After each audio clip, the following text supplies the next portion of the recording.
Buongiorno da Leandro Maggi, buongiorno da Portoviro e sono con Enrico Bonafè, un amico, tra l'altro anche un professionista anche del settore comunicazione, perché ha fatto un terzo libro. Parla italiano, difende la nostra lingua dai foresterismi. Allora, intanto terzo libro, il primo qual era? Innanzitutto buongiorno a tutti. Il primo è stato basato sulla tesi di laurea sulla confraternita della Santissima Trinità di Loreo, quindi un libro storico, artistico, basato però su uno studio che è avvenuto durante la tesi di laurea. Il secondo? Il secondo invece è stato su Seneca, un libro che potrebbe definirsi filosofico, ma così non è, perché in realtà sono state estrapolate delle frasi dal De Providentia di Seneca e ho tentato di calarle sul quotidiano, sono riuscito a calarle sul quotidiano per vedere se lo stoicismo, la filosofia di Seneca è ancora attuale e presente, e così è stato, perché il successo che ha riscosso ha significato appunto che la filosofia di Seneca ancora è presente. Detto questo, mi fa il terzo libro, parla italiano. Penso sia rivolto fondamentalmente all'uso, se si fa in proprio, primo degli inglesismi o altre cose, ma soprattutto dell'uso sbagliato che si fa nei social. Esattamente. Per esempio l'H questa sconosciuta. Esattamente. E quindi in onore a Dante Alighieri, nel 2021 abbiamo celebrato i 700 anni della scomparsa di Dante Alighieri, ma anche i 700 anni della prima pubblicazione della Divina Commedia. Infatti in copertina c'è proprio Dante. In onore a lui ho voluto fare questo libro che si potrebbe definire anche un manifesto in difesa della lingua italiana contro la deriva che dal mio punto di vista, ma non solo il mio punto di vista, di tantissimi accademici, soprattutto accademici della Crusca, è una deriva anglofila, cioè ci sono troppe parole straniere, soprattutto inglesi, che deturpano il nostro linguaggio. Noi abbiamo iniziato come lingua italiana, una lingua giovane, ad avere prima l'afflusso di tantissimi francesismi e successivamente dopo il secondo dopoguerra, tantissimi inglesismi o anglismi.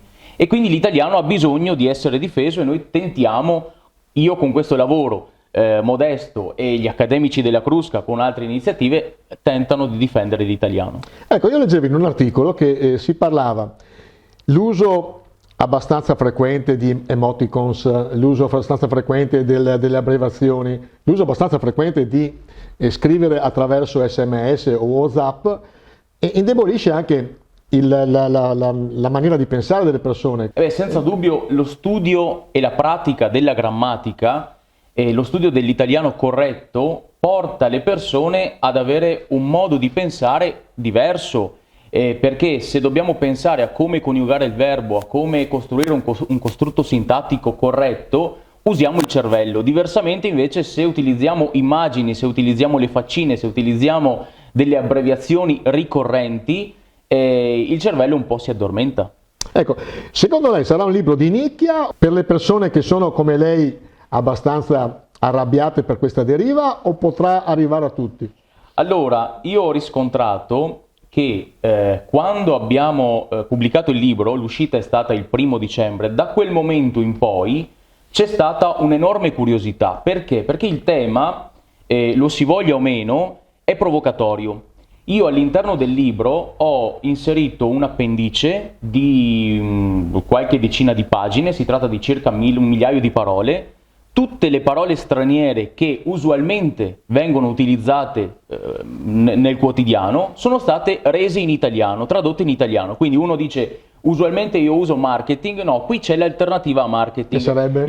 La leggiamo no, un invito a comprare il libro, giustamente. Uno dice usualmente i social network o i social, qui c'è l'alternativa a social network. Quindi una persona dotata di buona volontà e dice: io voglio difendere l'italiano, qui ha tutte le soluzioni per avere delle alternative in italiano alle parole che usualmente si dicono in inglese o in francese. Per trovare il libro cosa bisogna fare? Allora, per trovare il libro si può andare sul sito internet dell'editore, che è Il Leggio, libreria editrice Il Leggio di Chioggia, oppure su Google si digita Enrico Bonafè parla italiano e lì ci sono tutte le librerie in rete, oppure si richiede nella libreria sotto casa, come si è sempre fatto con i libri. Perfetto, lei sa che anch'io a mia volta ho una pagina Facebook. ogni tanto svelerò come si può fare l'alternativa. Non Perfetto. tutte 1000, qualche Perfetto, decina la metto però. perfetto. Benissimo, Quindi spoilerò un pochino il suo libro. Esatto. Va Perfetto. bene. Bene.